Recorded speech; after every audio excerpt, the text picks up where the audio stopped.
la pelota es de plástico, originalmente eran de madera, pero el plástico la suplantó porque la humedad del terreno y esas cosas las ponía más pesadas y hacía que había diferentes... À l'origine, les boules étaient de bois, mais l'humidité, ça la rendait plus lourde et tout ça. Et donc et maintenant, elles sont en plastique.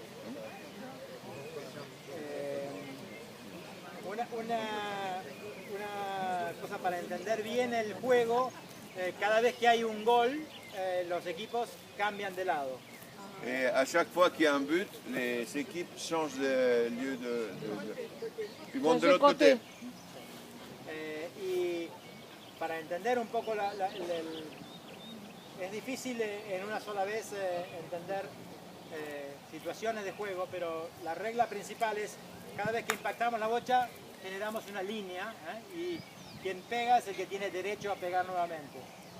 Para el equipo contrario, para sacarnos la bocha tiene que no cruzar la línea, o sea, tiene que venir y pechar, paralelo y pecharme y sacarme, y correr de la línea. Une règle qui est très importante pour comprendre le déroulement du jeu, c'est que c'est lui qui lance la balle, c'est celui qui détermine, qui fixe la ligne, et qu'il n'y a pas quelqu'un qui peut traverser.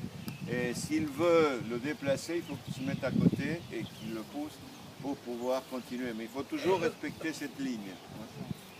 Normalmente en un juego normal van a ver cuando alguien levanta el taco, es como pidiendo que respeto a la línea, digamos. Quand le joueur lève comment ça le maillet, c'est une façon de demander du respect, puisque c'est lui qui a lancé la ligne, disons, marqué la ligne.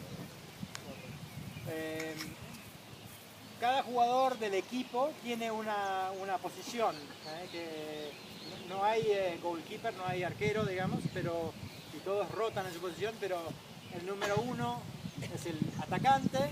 Il y a chaque joueur, il n'y a pas de gardien de but, mais chaque joueur il se situe à un endroit, se positionne dans le terrain, et il y a celui qui va à l'avant. Sí. El número 2 es quien va a... El número 2 es quien va a romper la táctica del equipo contrario, es un jugador que va mucho a chocar. Le numéro 2, sa fonction c'est aller casser la tactique de l'équipe contraire, c'est celui qui va beaucoup à l'affrontement. Numéro 2. El número 3 es quien organiza el equipo, es normalmente el mejor jugador. Le numéro 3, c'est un peu le capitaine, l'organisateur de l'équipe, c'est celui qui généralement c'est le meilleur joueur. Y el número 4 es quien defiende, el jugador. Et le 4 est à l'arrière pour défendre. Normalmente es quien pega fuerte, tira penales. C'est celui qui tape le plus fort pour lancer la balle de l'autre terrain, c'est lui qui exécute les pénaltys, etc. Et ils sont rotatifs. ¿No? Sí, y el juego es rotativo. Cuando el defensor, el número 4, va a atacar, el número 1 vuelve a defender. Quand le numéro 4 va à l'attaque, le numéro 1 revient à la défense. Ça, c'est intéressant à observer. Bueno, aquí vemos una pelota un poco más grande.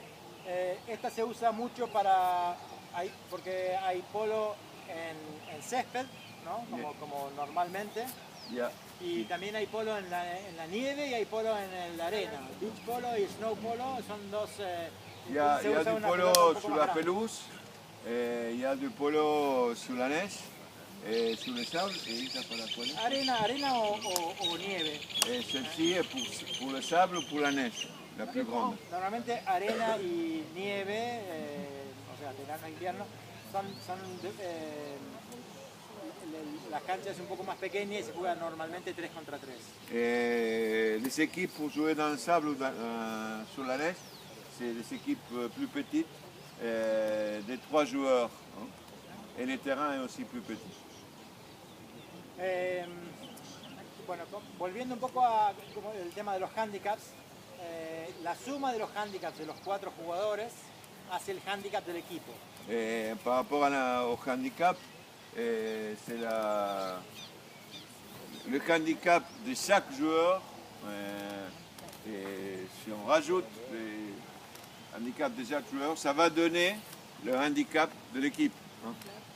Y de acuerdo a la suma esa, cualquier suma de equipo que dé hasta 12 de handicap es bajo handicap, entre 12 y 20 es mediana y arriba de 20 es alta. Il y a 3 catégories jusqu'à 12. Le handicap de l'équipe cette fois-ci, c'est plutôt une de basse qualité, disons, moyen de 12 avant et plus de 20 et meilleur, un non rendement. Hein.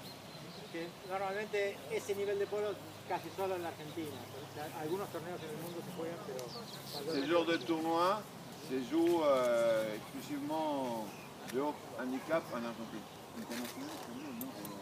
Sí, sí, internacional también. Ici, il y a des terrains de jeux qui font des compétitions nationales et internationales. Bueno, como ya saben, lo más importante que hay para los jugadores es el caballo. Le plus important pour un joueur, c'est son cheval. Lo que van a hacer acá, Leandro, que está conmigo, Leandro. aquí, está vistiendo el caballo como para prepararlo para jugar. Il ne peut pas, le cheval, David, il ne peut pas.